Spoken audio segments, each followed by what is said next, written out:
Better what, please? Slap somebody a high five, say, that's right. All right. So I always want to change it. Now, Horian Gracie was the older brother. And Horian Gracie was Hoyce's older brother, but he was the best instructor that I'd ever encountered any place, anytime, anywhere, even outside of martial arts. Horian was a master instructor. So now I had my blue belt. And I think I had like one stripe on my belt, and I had some money. Now, Horian's expensive. He's $400 an hour. But it's like I had waited I waited to the point where I could afford to do that type of training. And it's like, and by the way, I've always considered myself to be like an Olympic athlete. How many people, once again, are totally committed to making their goals and dreams occur? Say aye. Aye. How many people think they might pour even more energy into making them occur after they leave here? Say aye. Aye. All right?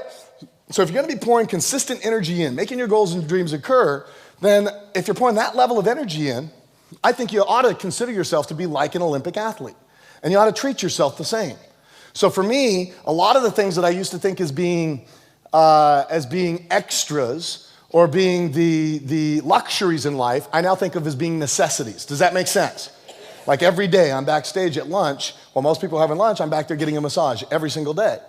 You know, when I go to train in jiu-jitsu, I find the best instructors. I'm always training with Horian Gracie. I'll train with him, 3 to 4 times a week when I'm back home, even though it's expensive, even though it's $400 a day. I'm doing it because I feel like I'm an Olympic athlete. I'm worth investing in. Does that make sense?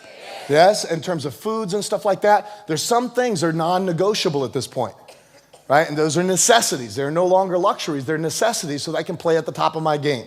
Going on holidays, doing things like that. A lot of people say, oh, I don't. I work 7 days a week. No, not me, right? I was in the Golden Door the week before I came here. The week before that, I went over to Tony's resort in Fiji for a couple of days just to rest. I'm constantly putting those types of things in because I've got to perform at peak levels. Yes? Yes. Is that a yes?